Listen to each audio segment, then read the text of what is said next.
آج ہمارا امتحان لینے والا ہے۔ بادشاہ نے وہ قیمتی ہیرا بیچ میں رکھا اور ایک ہتھوڑا رکھا اور ایک ایک سے کہا کہ اس کو توڑ دو۔ اب سب لوگوں نے اپنا اپنا دماغ لگایا۔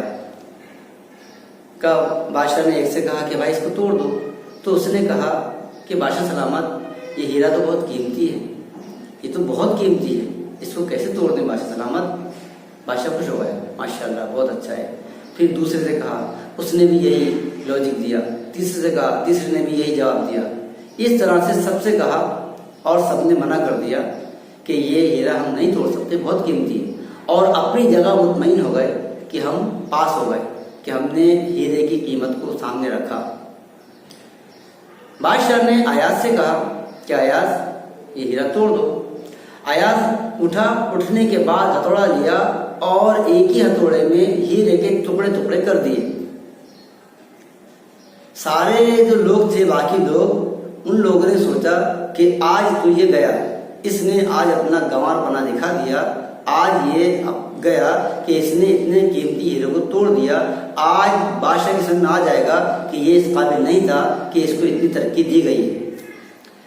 بادشاہ نے ایاز سے کہا کہ ایاز، تمہیں معلوم نہیں تھا کہ ہیرا کتنا قیمتی ہے، تم نے اس ہیرے کو توڑ دیا۔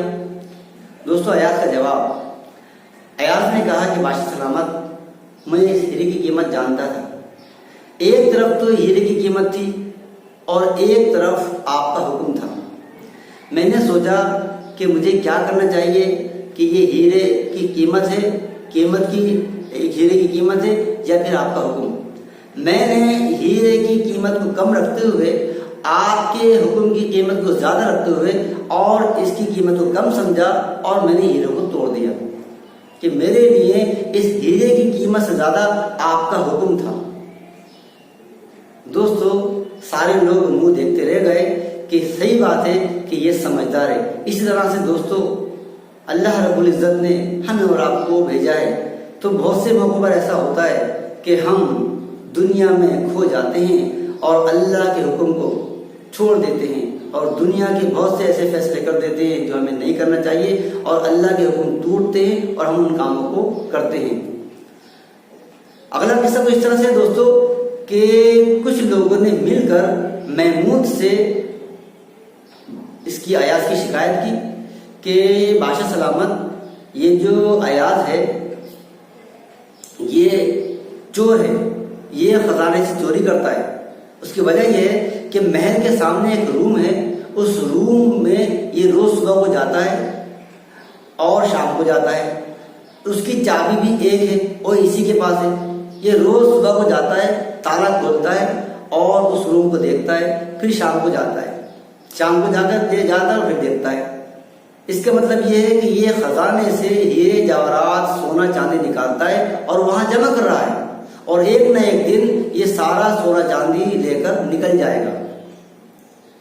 بادشاہ سلامت نے ایاز کو بلایا، وہ بلا کر پوچھا کہ ایاز، کیا یہ ٹھیک ہے کہ محل کے سامنے آپ نے ایک روم رکھا ہے، اس کی چابی آپ کے پاس ہے اور آپ روز صبح شام جا کر اس روم کو کھولتے ہو اور اس کو دیکھتے ہو؟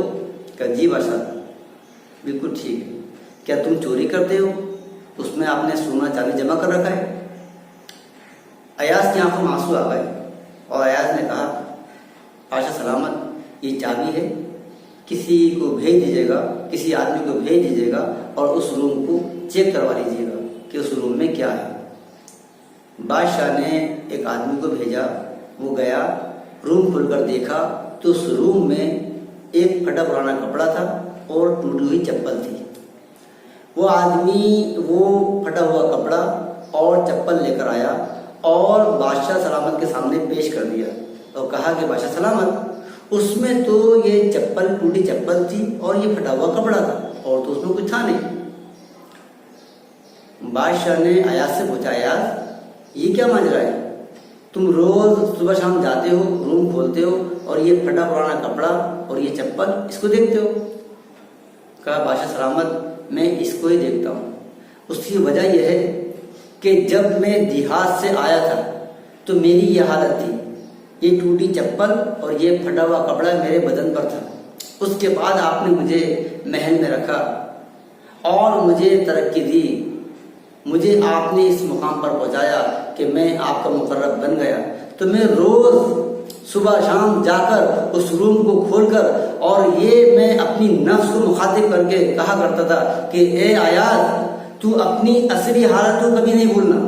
تو جب آیا تھا تو تیری یہ حالت تھی کہ تیرے پیروں میں ٹوٹی چپل اور تیرے بدن پر پھٹا ہوا کپڑا تھا۔ تو ہمیشہ یاد رکھنا کہ تیری یہ حالت تھی، آج تجھے اس بادشاہ نے ترقی دی ہے اور تو اس مقام پر پہنچا ہے۔ دوستو، یہی حال ہمارا اور آپ کا ہے کہ اللہ رب العزت ہمیں اور آپ کو ترقی دیتا ہے۔ اللہ رب العزت کی نعمتیں بارش کی طرح ہمارے اور آپ کے اوپر برس رہی ہیں، اور ہم ان نعمتوں کو استعمال کرتے ہیں اور ذرا بھی یہ نہیں سوچتے کہ اللہ رب العزت کے کتنے بڑے بڑے احسانات ہمارے اوپر ہیں۔ اور جب اللہ ہمیں ترقی دیتا ہے، آگے بڑھاتا ہے، تو ہم پھر اپنی اصلی حالت کو بھول جاتے ہیں اور ہمارے اندر بڑا پن تکبر آ جاتا ہے۔ تو دوستو، ہمیں ہمیشہ اپنی اصلی حالت کو یاد رکھنا چاہیے کہ اللہ نے ہمیں کہاں سے کہاں تک پہنچایا، یہ اللہ کا ہمارے اوپر کتنا بڑا احسان ہے۔ دوستو، انشاءاللہ جب ہم اپنی اصلی حالت کو یاد رکھیں گے تو اللہ تعالیٰ ہمیں اور ترقی دے گا اور ترقیوں میں اضافہ کرے گا اللہ۔ دوستو، آپ سے اجازت چاہتے ہیں اس امید کے ساتھ کہ جو سنا ہے انشاءاللہ اس پر عمل کریں گے۔ اللہ رب العزت کہنے سننے سے زیادہ عمل کی توفیق عطا فرمائے۔ پھر آپ سے ملاقات ہوگی۔ اللہ حافظ۔